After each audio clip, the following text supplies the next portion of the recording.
Alrighty, let's proceed to our last session today. So I'm going to talk about building a surrogate model for rock blasting application. So just an overview in the beginning of the presentation. So I'm going to talk about why we want to build a surrogate model. And let me go my laser pointer. Yes, great. So then I will talk about numerical model development because the surrogate model is basically based on numerical model results, right? And I'll mention the design of experiments and sampling, and then talk about training the surrogate model. And then lastly, we will use the outputs from the surrogate model to inform or help with our discontinuum model approach. Just in the beginning, in case some of you are not very familiar with blasting applications. So this is a typical sketch for a blast hole. So you will fill the blast hole with blasting agent. And on the top of it, you will have some stemming material in order to seal it. Basically, when the blasting happens, it will try to seal the energy and so that force the blast to go in its desired directions. So if we look at the blasting timescales, as you can see here, starting from the initiation of the destination. So we are starting from 1e minus 7, and then gradually as it proceeds to later time, we have the elastic deformation of the blast hole, and then the fracture starts to develop, then rock starts to get fragmented, and then the rock fragmentation and burden starts to get accelerated and start to fly to the desired directions. Not desired direction, I mean, based on the Newton's law, right? And then we have the gas venting from the different fractures. And eventually, when the rocks fall on the ground, they will form something called a mark pile. It's terminology in the blasting. Basically, it's a pile of the fragmented materials.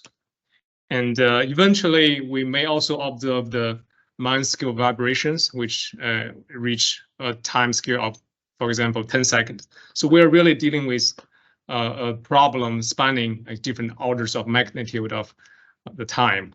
And similarly, if we look at the pressure can be 5 G power in the detonation and 100 kPa in the atmosphere pressure. And in terms of length, we are talking about a 0.1 millimeter shock front. And for a bench blasting, we're talking about something like 10 meter bench height. So those problems, the blasting problem is really complex, right? It has different length scales, different time scales, and different pressures. It's really hard, or it's not even possible for a single numerical model, which can like optimally address all these skills in a single model. So we do have some models to take care of like discontinuum phenomenon, as I mentioned in the first session, right? We can use the PFC 3D to model the rock fragmentation when it is subjected to explosive loading. And remember that because we are using a discontinuum modeling approach, we are trying to simulate the rock with particles, spheres in this case, and they are bonded together to simulate the rock. And in this way, we have to make the particles really small. So here we are simulating a rock specimen with 25 centimeter by 10 centimeter. This is the size of it. And the particle diameter is about 4 millimeter, and we have 10,000 particles in this case. So we can look at how the fracture develops at different peak pressure and different rise time, because we're simulating the pressure as a pulse. So models like this can resolve these small scale problems. You can do those dynamically and see how the fracture grows.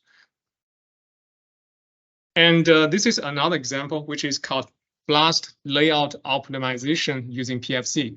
So this is called BlowUp. It's a well, in-house software which we develop together with other partners. So it is actually not commercialized. So we couldn't really use it for consulting.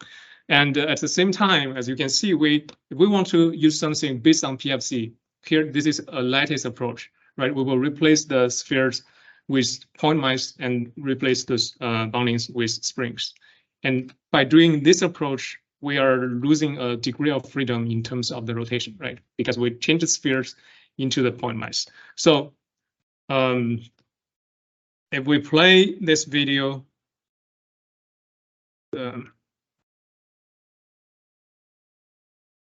you can see that in this model, it's really trying to solve the entire process, start from detonation, and then the particles start to fly, and they will eventually land on the ground and form the so-called mark pile. But because of the limitation that I just mentioned, those particles, they don't have a rotation. So when they try to form the mark pile, they can still bouncing, but they are not really rotating, for example, along the slope of the mark pile. So this is its limitations. All right, so the question is, why do we need a surrogate model in this case? Because we've seen these two examples, right? We do have numerical tools to take care of a certain aspect of the problem, or we can do some further simplification in order to try to simulate the whole process. But despite those many advantages, this blasting thing is still a complex process, and it is actually difficult to set up those simulations. And it is time consuming to run, and typically it can only consider limited scenarios. Just a few reasons for us to point out, especially if you're dealing with this very complex problems. There is basically no ideal model for you to simulate the whole process. And that's why we want to at least try the approach of surrogate model, because surrogate model is fast and it can predict outputs for complex processes. And these are a few good things about surrogate model that Chris has already mentioned. And also lastly, if we have, for example, different inputs and we have different outputs, you don't know the actual relationship from the inputs and outputs. We can try to use surrogate models, machine learning approach to understand some functional relationships between input and output. So the problem becomes, so if we want to, let's say, train a surrogate model using machine learning, using neural network, typically we need a lot of data sets, right? A lot of data in the data sets. So how can we do that? As we have seen from the previous two examples, there's no way for us to use those kind of models to generate the data sets, right? Each of the model maybe take a day, then you end up with like 10,000 samples, which is not a big number actually, but you're ending up with 10,000 days. It's a third of a human being life, right? So we don't want to do that. So we have to think about our numerical modeling development approach. That's why I put some emphasis in the first session to talk about simplifications in this session.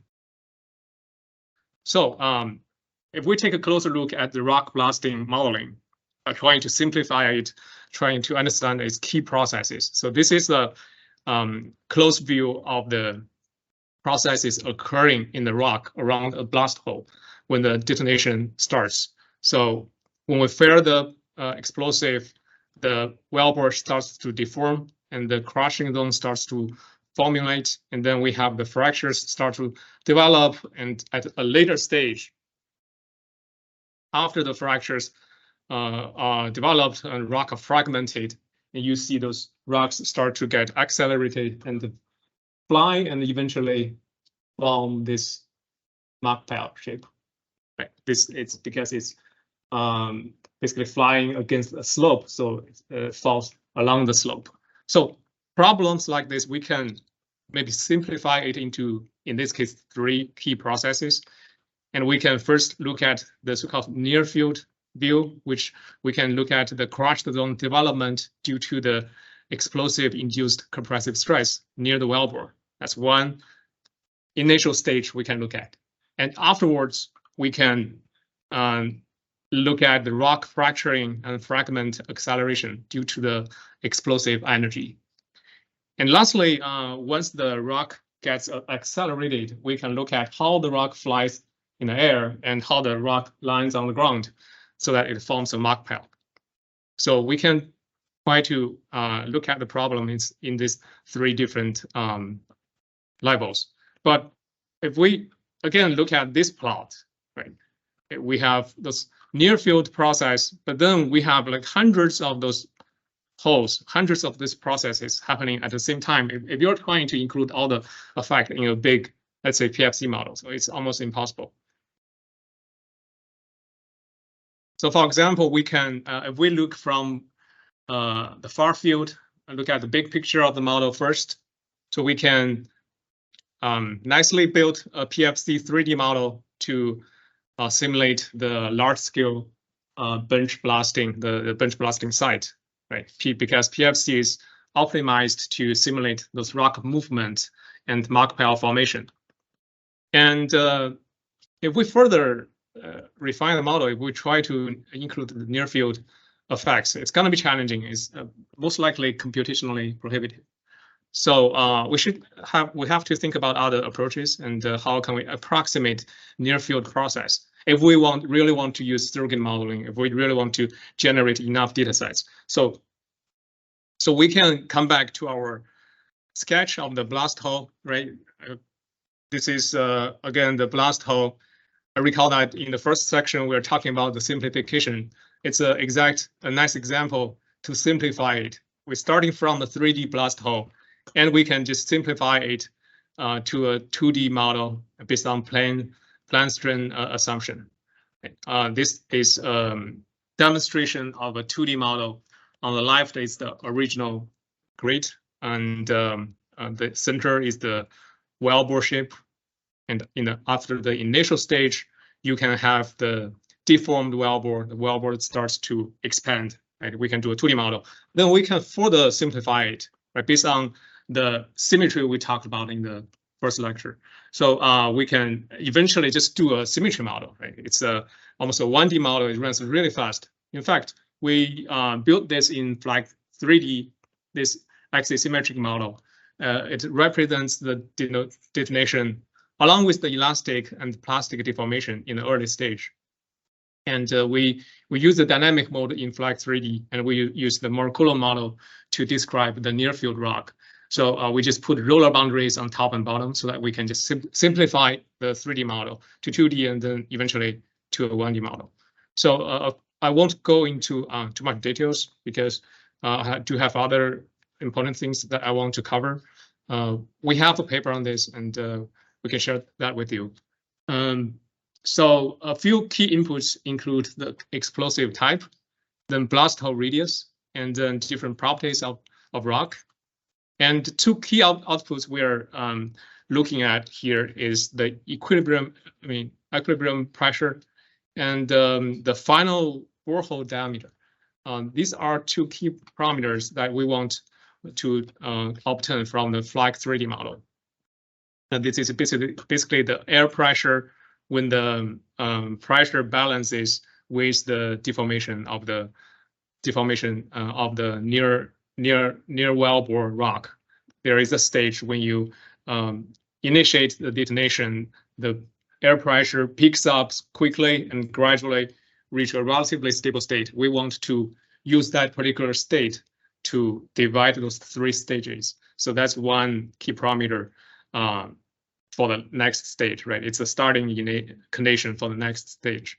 So now that we have the equilibrium pressure and the borehole diameter, we can further think about how can we continue the process, right?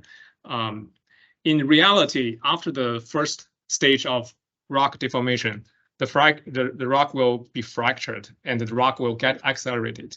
But in our approach, we are trying to basically use an analytical model to solve the acceleration of the rock.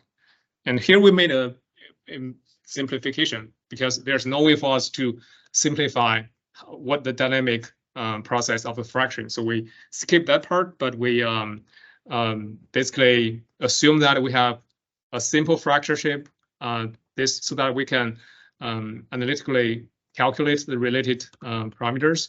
And we use analytical model to calculate how the rock flies into the once it gets accelerated. So in this coupled analytical model, we account for a few things. Right, when the rock starts to fly, you have enlarged wellbore through which the air will flow out, and you have the error flow in the fracture network, which we will assume we will take account of through a simplified fracture model. And then finally, we have the flow through the stemming, right? Remember, we have the stemming material seal the top of the charge. And when the welder starts to enlarge, the porosity of the stemming become reduced, and that will release some flow through that. So we, using these equations, a set of equations, we basically get a coupled approach to eventually get something called burden velocity. That's the velocity of the rock with respect to a certain certain borehole. And that's exactly the initial velocity that we want to use to put in the BM model, the PFC model, to initialize the initial velocities of that model. Okay, so now that we know our general approach to simplify the model, we can simplify it from 3D to a 1D model, which takes just 5 minutes at most to run. And we can also use either an analytical model to get the burden velocity. And now we want to still design our numerical experiments, right? We want to run sufficient number of experiments numerically and form our synthetic data set. So let's talk about design of experiments, the sampling. So let's first take at the problem in 1D. This is probably something I guess we've all done at some point. In 1D, let's say if I have a variable x and I want to know how my output y changes when the x varies. So what I can do is I can just divide the parametric space of x, which is 1 dimension, right, by let's say 10 locations, and I get 10 points, and I can get the corresponding y outputs. Then I can fit a curve, right, nicely, because this is low dimension. This is just 1D. If we do something called grid sampling, and now if we want to say we start to have 2 variables, and we still want to do the similar sampling approach. So we want 10. We want to divide the first variable into 10 intervals and the second variable into 10 intervals as well. So we end up with 100 samples. Well, this is, as you can see, it becomes from 10 to the order of 1 to 10 to the order of 2. Right? Then if we really want to have n variables, like 10 variables, 12 variables, you're talking about 10 to the order of n variables. This is really a brute force sampling method. Right? Although we start with this method probably when we are dealing with simple questions, when we start to have more variables, there's no way for us to work with this method. We have to choose something better. So we have here 2 different sampling methods. The first one is the random sampling. So meaning all the new points are generated randomly. So they do not take into account of the previous generated sample points because they are all randomly generated. And we also have the Latin hypercube sampling. Right? This is to sample those points so that each sample only occurs once in one row and only occurs once in one column. Right? This is eventually it can generate a better spread out distribution compared to the random sampling. For example, if you look at the random sampling, because they are all generated randomly without the memory, it doesn't remember where the previous points are. So some models may happen to be clustered together. You may have a few models close to each other, but the Latin hypercube sampling, in general, you will have a better spread out sampling distributions. And it's the reason it's called Latin hypercube, which we found interesting, is because this is a Latin square actually. Right? You only have one sample in one column, and in one row. And because it was very originally presented using Latin characters, so it's called Latin square. And then we have Latin hypercube. Right? Square is 2nd dimension, cube is 3rd dimension. So Latin hypercube basically applies to high dimension sampling domains. So in summary, Latin hypercube helps to minimize the redundancy and ensures a more even and representative coverage of the searched space. So that's why we want to choose this method in this approach. And here is how much data do I need to run the numerical simulations. So Chris has already covered this. So we need to basically think about how many data eventually we want to run and collect, but it's really difficult to know beforehand, right? So it's hard to get a good idea of how many data points you need. Although if you have done similar projects, you may draw from your previous experience, right? That help as well. In this way, we are looking at the data size versus data quality. And the way we do it is that we use the Latin hypercube sampling approach, and we sequentially increase the sample size 2 times each time.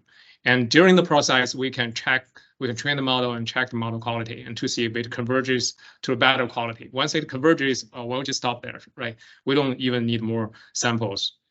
And it also depends on the accuracy of the project, which we just need to reach a necessary accuracy. So in this model, we have run a total of 10,000 flex 3D models with a range of input parameters. And each of the model runs like 5 minutes. It's pretty quick, right? And definitely we don't want to run this manually.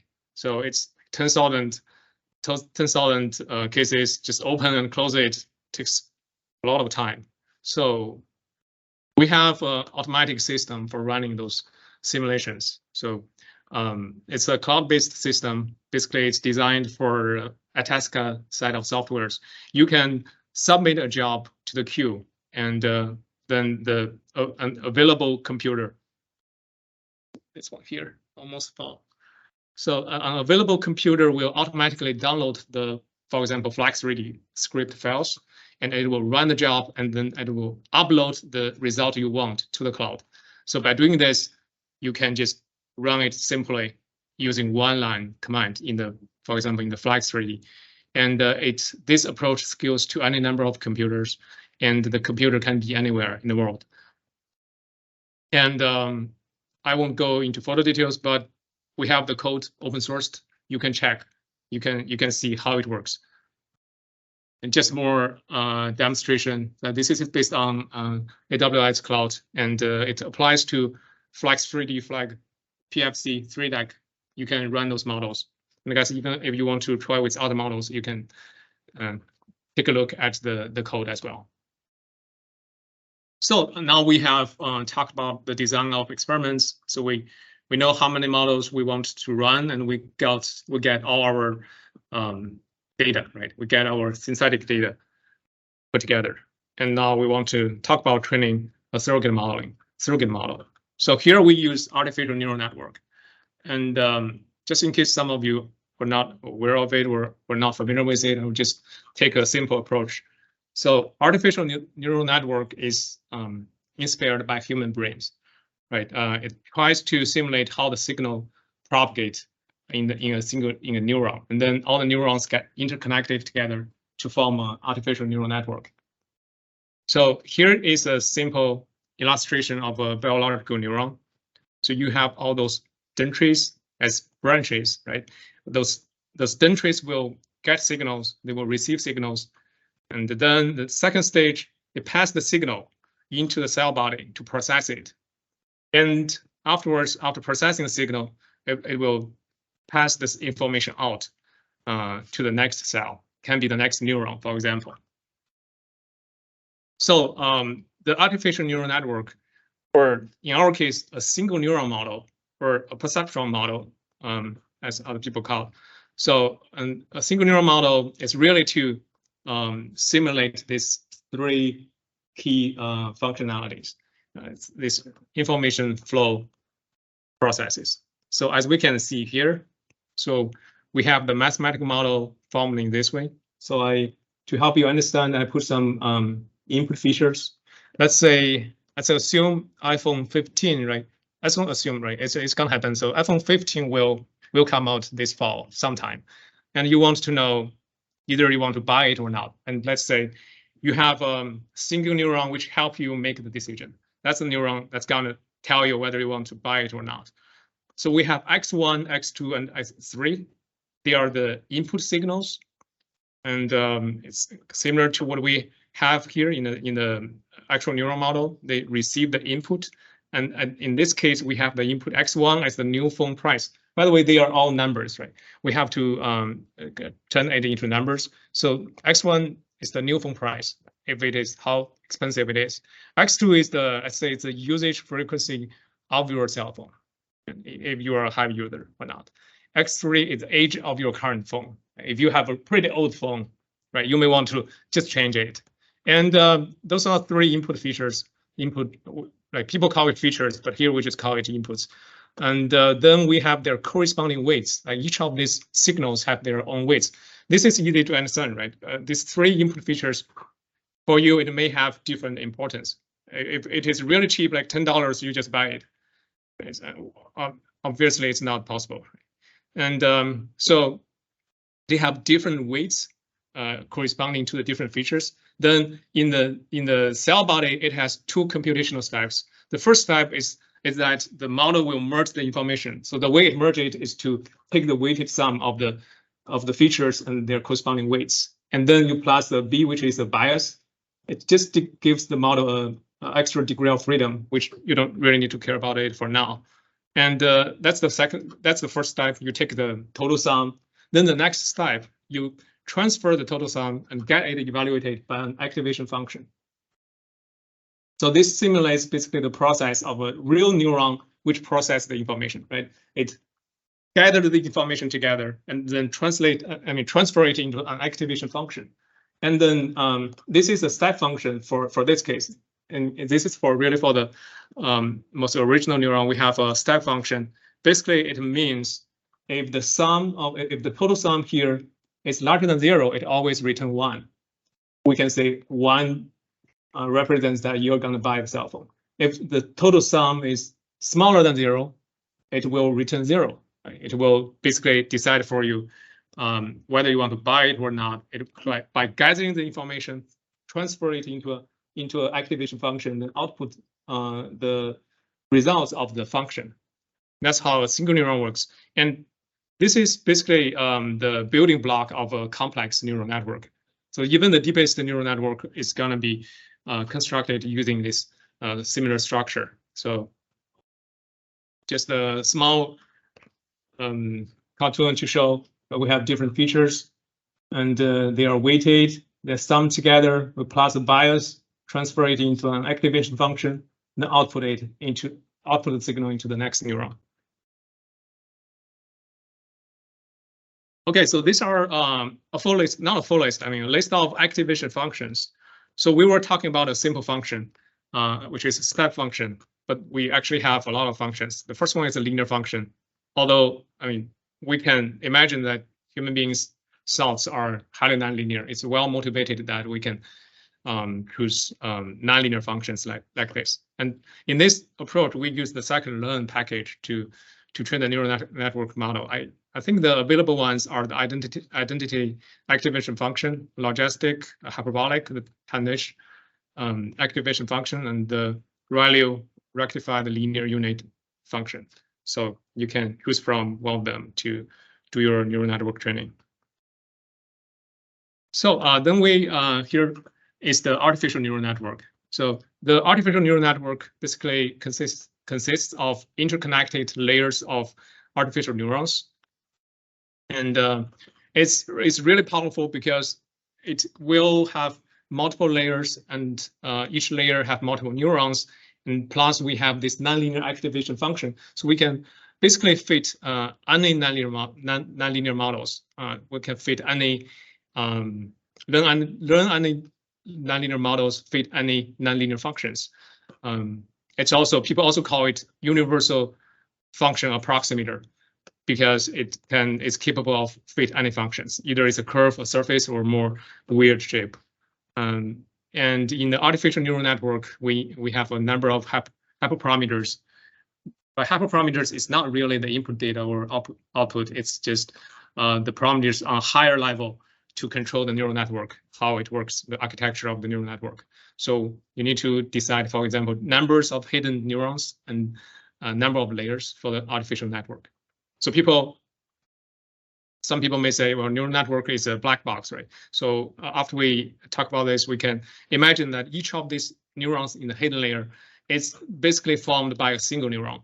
So this single neuron takes the inputs from the input layer, which is called input features, and then it will process it, transfer it, sum it up, transfer it into the activation function, and then the resulting results, the result from the activation function will be further transferred into the next neuron. So this is basically how the neural network works, and this is how the information transfer from one side, from the input layer, in the forward propagation way. They call it forward propagation, but it's just another terminology, to the output layers. So a artificial neural network is basically to iteratively adjust the weights and bias so that it can give accurate predictions. So the artificial neural network will learn the weights so that it can map your input to the outputs. Basically, it means it tries to minimize the difference between the neural network's predictions and the desired outputs. In this case, in our model, we have the 6 input features: blast hole radius, UCS, density, burden velocity, friction, and Young's modulus. And we have 6 output features, and one of the most important one is the burden velocity, which we care about. The rest of the 5, we basically use it for other analysis, but it's a part of our output layer. And so the way that the neural network chooses the weights and biases is by something called backward propagation. So I don't want to go into details, but you can check this out. And the general approach is basically you can take, for example, if you want to know what weight is proper, you take a derivative of the loss function with respect to the weight, and you can apply something similar to gradient descent to decide how the weight will change. But you can check it out later. So by doing this forward propagation and backward propagation iteratively, eventually you will get the weights and bias, which can hopefully accurately predict your outputs to a certain level that you want. So training a neural network, in our case, well, our neural network has 3 hidden layers, and each of the layer has 15 nodes. And we can train the neural network using, as I said, 10,000 flex 3D model runs. We have 6 input features. We have 6 output features. And eventually, as you can see, the prediction is really good. We have R-square of 0.9997. And if you look at particularly the velocity that we care about, in this case, we have the predicted target in the vertical axis and actual target in the y-axis. It's really giving a very good fit. So another fun thing, like Chris showed, we also implement a wide application for the neural network. As you can see here, meaning if you change here the rock properties, and if you change the burden geometry, you can just play with it. It will give you an instant result. Let's say if you want to model blasting and you have our PFC model, but you find that it's hard to take care of the early stage process, and you still want to know the velocity. You can play with this application. We have this applied for different explosive types, different stabbing height, different configurations, different rock strengths. You can just play with it and get the number you want. And also, as you can see here, this is how this is the crushed zone changes when you change the parameters, and also the diameter of the well bore will change as well. And here is the throw velocity, which is the burden velocity we need for the PFC modeling. All right, lastly, we basically finished the part of training the surrogate model. So the additional part is to put this all together as a hybrid approach so that we can really use PFC 3D for a field scale application. So I'll probably skip some of the details, but here we're using PFC bells to build the benches for the cast blasting application. So we also used something look like what we saw in the video. This is the slope. We just use a PFC wall to like a simplified version of the slope, right? And we for the contact model, we use the rolling resistance model in PFC to simulate the particle friction and interlocking. And the model is really optimized for the throw calculation. That is to say, how the rock flies in the air, and the mark pile formation only. So because we have the velocity initialized using the machine learning model. And some more information, how large the particle is, bench size. We use almost 500,000 balls, like 400,000 balls to construct this PFC model. And we have this bench sitting on a flat surface facing a 30-degree angle slope. Basically, we built the model loosely following the video that I showed earlier. Some more information about the blasting pattern, right? We have in this case, the echelon pattern with a delay time interrow and the interhole delay time of 30 milliseconds. So the speed of each block will be obtained from the machine learning model predictions. So this is the results of the PFC model. So as you can see on the left, we have that's your left. Yeah, on the left, it's the actual video showing the cast blasting process, right? We have the detonation, and then the rock start to fly and approach the slope and gradually stabilize on the flat, either on the flat surface or along the slope. And similarly, in our PFC model, we have the velocity initialized, then the rock flies. They may interact during the fly, and once they fall on the slope, they can roll. They can still keep interacting until they stop and stabilize. So just some more model results to show a 2D view of the mark pile and a 3D view of the mark pile. As you can see, it looks similar to what we see in the video. All right, here brings our conclusions. So we just show a hybrid approach that is developed to simulate the rock blasting. And basically, we want to have the near field taken care of by the small scale flex 3D model and the analytical model. And then for the far field, we use the PFC. We use the DM modeling approach so that it can be optimized for the throwing problem and mark pile formation problems. And I want to say that in this kind of approaches, we really need to have proper simplifications of numerical models, as I showed in the first lecture, because I mean, our resource is limited. You can't really use a DM model to do such kind of things on large scale, right? And also, we want to do sampling like smartly, and during the process, we want to do active learning to learn like how the model behaves, and to know when we want to stop the simulations. And in general, for a surrogate model, there's only that much we can do, right? We are not dealing with models with, let's say, that has hundreds or thousands of parameters, which can be found in other methods. So it's not possible for surrogate modeling. When you're talking about surrogate modeling, we're really talking about an order of, I guess, 10 something. So you can maybe only have something like 10 variables as input. You couldn't just have like 100 variables in that way. There's no way for you to sample it, whatever method you use, like Lightning Hypercube, whatever method you use, because you have too many variables. It's gonna be impossible. So you have to choose the most important ones based on your engineering judgment. And lastly, as we show as the web application, it can provide you instant results. You can further play with it, like you can change the Young's modulus density and see how the velocity changes. It's very easy for you to do this kind of analysis, parametric analysis, probabilistic analysis.